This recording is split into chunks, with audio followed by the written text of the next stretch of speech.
할렐루야. 153 저녁기도에 오신 여러분들을 주님의 이름으로 환영하고 축복합니다.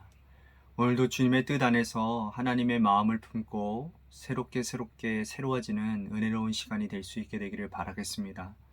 먼저 하나님의 말씀 보도록 합니다. 마가복음 7장 32절에서 35절 말씀까지 보도록 하겠습니다. 마가복음 7장 32절에서 35절입니다. 우리 같이 한 목소리로 다 함께 봉독하도록 하겠습니다. 시작. 사람들이 귀먹고 말 더듬는 자를 데리고 예수께 나와 안수하여 주시기를 간구하거늘 예수께서 그 사람을 따로 데리고 무리로 떠나사 손가락을 그의 양 귀에 넣고 침을 뱉어 그의 혀에 손을 대시며 하늘을 우러러 탄식하시며 그에게 이르시되 에바다 하시니 이는 열리라 란 뜻이라. 그의 귀가 열리고 혀가 맺힌 것이 곧 풀려 말이 분명하여졌더라. 아멘. 여러분들이 아시는 것처럼 우리의 신체는 어느 한 부분만 독립적으로 존재하지 않습니다. 이 신체라고 하는 것은 다 연결이 되어져 있어서 유기적으로 잘 움직이게 되어 있죠. 그래서 하나님께서 그렇게 창조하시고 연결됨이 이 신체의 조화로움을 표현하도록 만드셨다라는 겁니다. 예를 들면 이빨이 부실하면요, 음식물을 잘 씹지 못하고 제대로 삼키지 못합니다. 그러면 당연히 어느 기능이 약화될까요? 소화 기능이 약화가 되겠죠. 위장이 탈이 날 것입니다. 그러면 그것을 인식한 사람은 음식 섭취에 부담을 가지게 되고 딱딱한 음식을 섭취하지 않으려고 할 것이고 무른 음식만 먹게 될 것입니다. 그러면 몸 전체적으로 영양의 불균형이 생겨서 몸의 밸런스가 깨어지고 또 영양의 절대적인 문제를 가져오게 될 것이라는 거죠.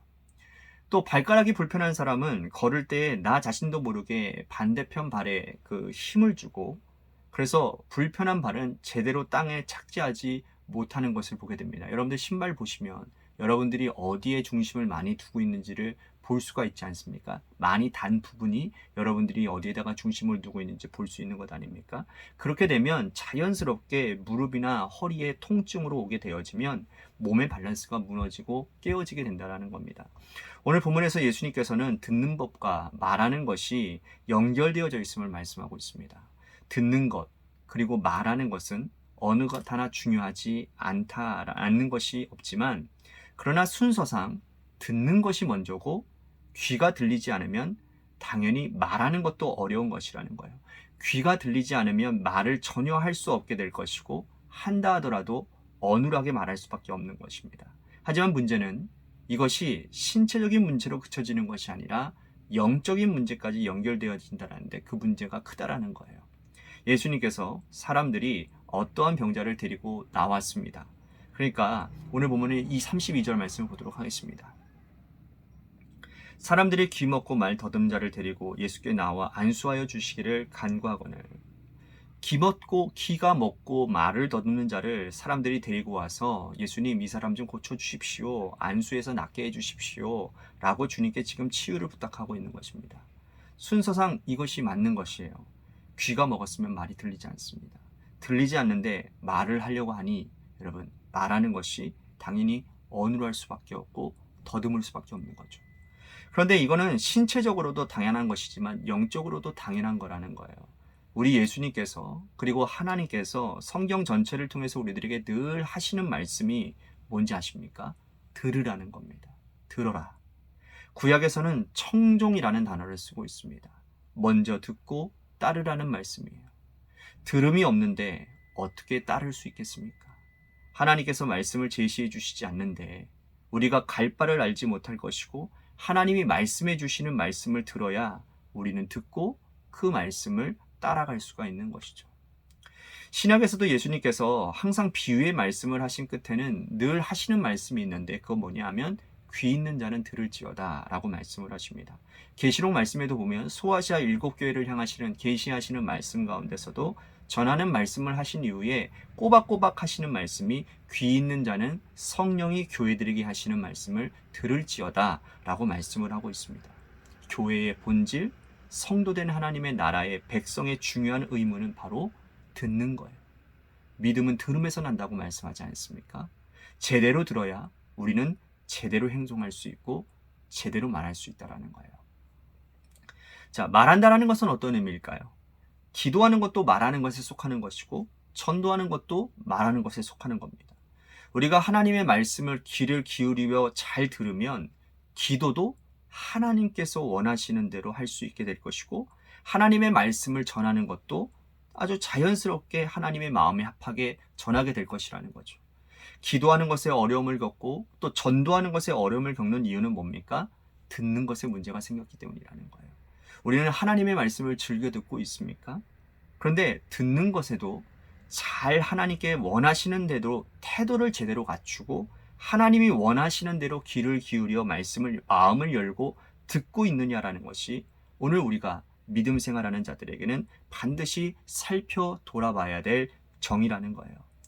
오늘 본문에서 예수님과 함께 적대적인 관계에 있었던 사람들은 제대로 듣지 못함으로 인해서 말하는 것도 우리가 원하는 대로 혹은 하나님께서 원하시는 대로 하지 못하는 사람들이 등장을 하고 있습니다.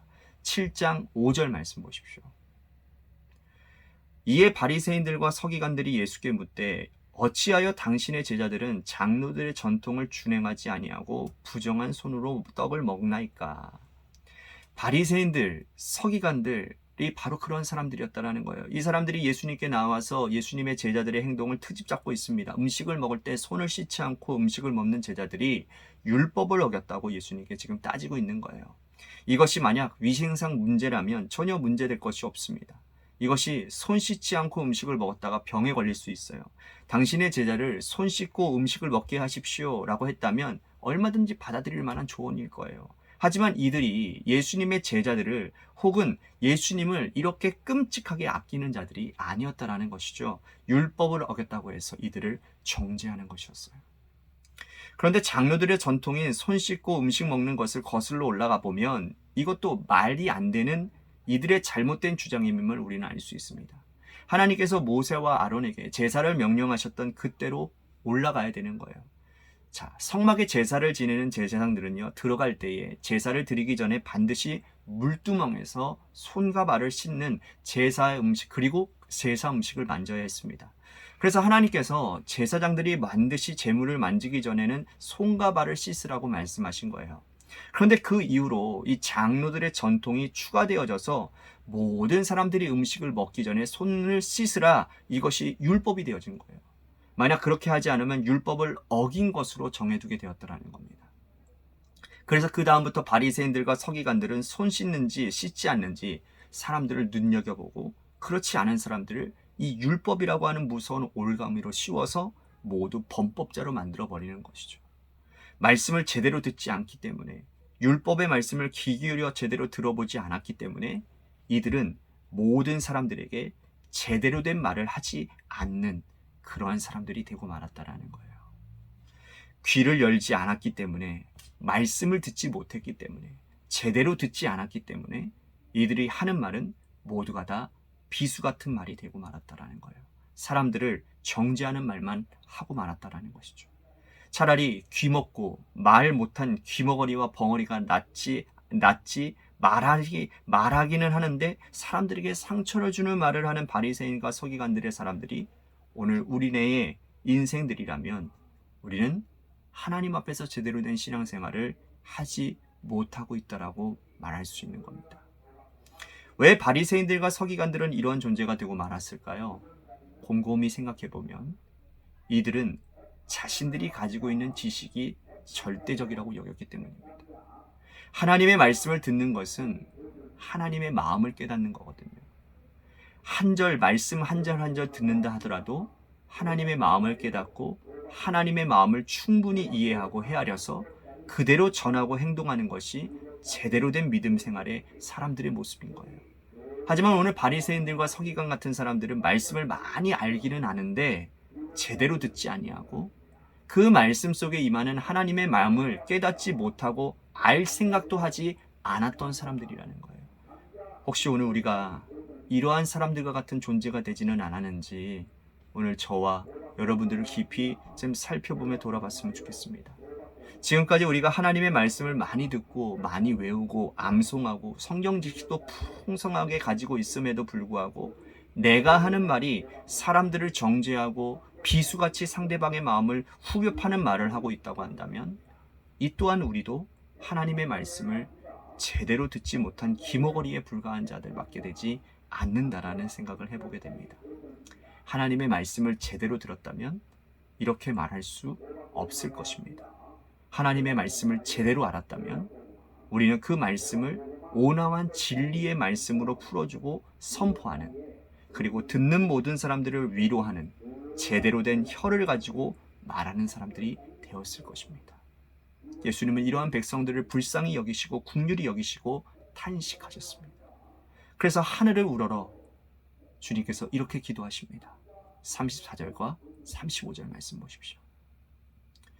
하늘을 우러러 탄식하시며 그에게 이르시되 에바다 하시니 이는 열리라 라는 뜻이라. 그의 귀가 열리고 혀가 맺힌 것이 곧 풀려 말이 분명하여졌더라. 하나님께서 말을 제대로 하지 못하는 자, 귀를 제대로 열고 듣지 못하는 자들 때문에 탄식하셨대요. 그래서 우리 주님도 탄식하시고 하늘을 우러러 기도하시며 에바다 하시니 귀가 열리고 혀가 풀려서 이제는 제대로 듣고 제대로 말하게 되었다라고 기록하고 있습니다. 오늘 이런 역사가 우리의 인생에도 일어나기를 간절히 바라는 마음으로 기도했으면 좋겠습니다. 귀를 기울여 하나님의 말씀을 듣고 말씀을 들을 때 하나님의 마음을 충분히 이해하고 깨닫기를 간절히 원합니다. 하나님의 말씀을 깨달았다면 하나님 전하는 대로 하나님의 말씀 그대로 전달하는 하나님의 백성이 되겠습니다. 기도하는데도 하나님의 마음을 알고 기도할 수 있고 전도하는데도 하나님의 마음을 알고 전할 수 있는 그러한 사람이 되겠습니다. 우리 그러한 다짐을 가지고 결단을 가지고 기도의 자리로 나아갔으면 좋겠습니다. 또 한 가지 우리 같이 기도할 것은 우리 교회를 위해서 기도합니다. 하나님께서 세워주신 몸된 교회가 건강한 교회가 될 수 있도록, 그래서 먼저 세움받은 저를 위해서, 또 우리 장로님들, 우리 권사님들을 위해서도 우리 같이 기도했으면 좋겠습니다. 또 한 가지, 육신의 연약함으로 고통당하는 우리 성도님들 많이 있습니다. 우리들이 기도할 때에 하나님께서 응답하시는 일들이 일어나고 있는 것을 우리 보게 됩니다. 그래서 우리가 더 기도할 수 있는 것 같아요. 여러분들 아픈 사람들을 위해서 기도해 주시고, 고3 수험생과 또한 우리 공무원 시험을 준비하고 있는 우리 청년을 위해서 기도해 주시기를 바랍니다. 마지막으로 여러분들의 삶의 자리와 여러분들의 자녀들을 위해서 기도하시다가 돌아가시기를 바랍니다. 노래 끝날 때까지 함께 기도하며 나아가도록 하겠습니다. 기도하시겠습니다.